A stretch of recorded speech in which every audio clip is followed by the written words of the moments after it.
2026-27ನೇ ಸಾಲಿನ ಬಜೆಟ್ ಅನ್ನ ಹಂಪ್ಟಿ ಡಂಪ್ಟಿ ಬಜೆಟ್ ಅಂತ ಪಶ್ಚಿಮ ಬಂಗಾಳ ಮಮತಾ ಬ್ಯಾನರ್ಜಿ ಅವರು ವ್ಯಂಗ್ಯವಾಡಿದ್ದಾರೆ. ಬಜೆಟ್ನಲ್ಲಿ ಜನಸಾಮಾನ್ಯರು ಹಾಗೂ ಪಶ್ಚಿಮ ಬಂಗಾಳಕ್ಕೆ ಏನನ್ನ ನೀಡಿಲ್ಲ, ಇದೊಂದು ದೂರದೃಷ್ಟಿ ಇಲ್ಲದ ಹಂಪ್ಟಿ ಡಂಪ್ಟಿ ಅಂತ ಕುಟುಕಿದ್ದಾರೆ.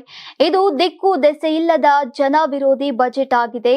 ಮಹಿಳಾ, ರೈತ, ಎಸ್ಸಿ, ಎಸ್ಟಿ ಮತ್ತು ಒಬಿಸಿ ವಿರೋಧಿ ಬಜೆಟ್ ಆಗಿದೆ. ಬಂಗಾಳಕ್ಕೆ ಯಾವುದೇ ಕೊಡುಗೆ ನೀಡಿಲ್ಲ. ಸಾಮಾಜಿಕ ಭದ್ರತಾ ಸಬ್ಸಿಡಿ ಮತ್ತು ರಸಗೊಬ್ಬರ ಸಬ್ಸಿಡಿ ಜೊತೆಗೆ ಶಿಕ್ಷಣ ನಿಧಿಗಳು ಮತ್ತು ಸಹಾಯಧನವನ್ನ ಕಡಿತಗೊಳಿಸಲಾಗಿದೆ. ಇದು ಸುಳ್ಳಿನ ಸರಮಾಲೆಯಾಗಿದೆ. ಆರ್ಥಿಕತೆಯು ಸಂಪೂರ್ಣವಾಗಿ ಹಳಿ ತಪ್ಪಿದೆ. ಷೇರು ಮಾರುಕಟ್ಟೆಯಲ್ಲಿನ ಹೊಡೆತ ನೋಡಿದ್ರೆ ಇದು ಎಂತಹ ಬಜೆಟ್ ಅನ್ನೋದು ತಿಳಿಯಲಿದೆ.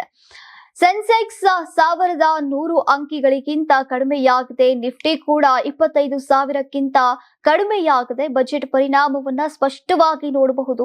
ಪಶ್ಚಿಮ ಬಂಗಾಳಕ್ಕೆ ಏನೂ ನೀಡಿಲ್ಲ. ಅವರು ದೊಡ್ಡದಾಗಿ ಮಾತನಾಡ್ತಾರೆ, ಆದ್ರೆ ಏನನ್ನ ನೀಡುವುದಿಲ್ಲ ಅಂತ ಟಿಎಂಸಿ ಮುಖ್ಯಸ್ಥರು ಆಗಿರುವಂತಹ ಬ್ಯಾನರ್ಜಿ ಅವರು ಆರೋಪಿಸಿದ್ದಾರೆ. ಮುಂಬರುವಂತಹ ತಿಂಗಳುಗಳಲ್ಲಿ ಪಶ್ಚಿಮ ಬಂಗಾಳದಲ್ಲಿ ವಿಧಾನಸಭಾ ಚುನಾವಣೆಗಳು ನಡೆಯಲಿವೆ. ಈ ಹಿಂದೆ ಘೋಷಿಸಲಾಗಿದ್ದಂತಹ ಮೂಲ ಸೌಕರ್ಯ ಯೋಜನೆಗಳನ್ನ ಮತ್ತೆ ಹೇಳಲಾಗಿದೆ. ಸರಕು ಸಾಗಣೆ ಕಾರಿಡಾರ್ ಅನ್ನ 2009ರಲ್ಲಿ ನನ್ನ ರೈಲ್ವೆ ಬಜೆಟ್ ನಲ್ಲಿ ಉಲ್ಲೇಖಿಸಿದ್ದೆ. ಕಳೆದ 15 ವರ್ಷಗಳಿಂದ ಇದಕ್ಕೆ ಯಾವುದೇ ಹಣಕಾಸು ನೀಡಿಲ್ಲ. ನಾನು ಈಗಾಗಲೇ 6 ಆರ್ಥಿಕ ಕಾರಿಡಾರ್ಗಳನ್ನ ಘೋಷಿಸಿದ್ದೇವೆ.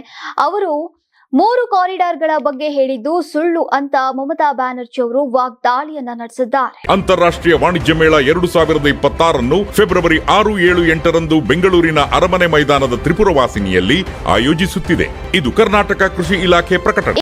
ನೀವು ಸಣ್ಣ ಆಗ್ಬೇಕಲ್ವಾ? ಅದು ಒಂದು ಉತ್ತಮ ಆಹಾರದಿಂದ ಸಣ್ಣ ಆಗ್ಬೇಕಲ್ವಾ? ಪ್ರತಿದಿನ ನಮ್ಮ ಜೀನಿ ಸ್ಲಿಮ್ ನ ಯೂಸ್ ಮಾಡಿ ಯಾವುದೇ ಸೈಡ್ ಎಫೆಕ್ಟ್ ಇಲ್ದಂಗೆ ನೀವು ಸಣ್ಣ ಆಗ್ತೀರಾ. ಯಾರಾಗ್ತಾರೆ ಎಂಎಲ್ಎ ಅಭ್ಯರ್ಥಿ 2028 ಶೀಘ್ರದಲ್ಲೇ. ಪ್ರತಿದಿನ ಒಂದೊಂದು ಕ್ಷೇತ್ರದ ಟಿಕೆಟ್ ಆಕಾಂಕ್ಷಿಗಳ ಸಂಪೂರ್ಣ ಮಾಹಿತಿ ಪೊಲಿಟಿಕಲ್ ಜರ್ನಲಿಸ್ಟ್ ಕೆಎಂ ಶಿವಕುಮಾರ್ ಅವರಿಂದ. ಕರ್ನಾಟಕದ ನಂಬರ್ 1 ಡಿಜಿಟಲ್ ಮೀಡಿಯಾ ನಿಮ್ಮ ನೆಚ್ಚಿನ ಕರ್ನಾಟಕ ಟಿವಿಯಲ್ಲಿ ಮಾತ್ರ.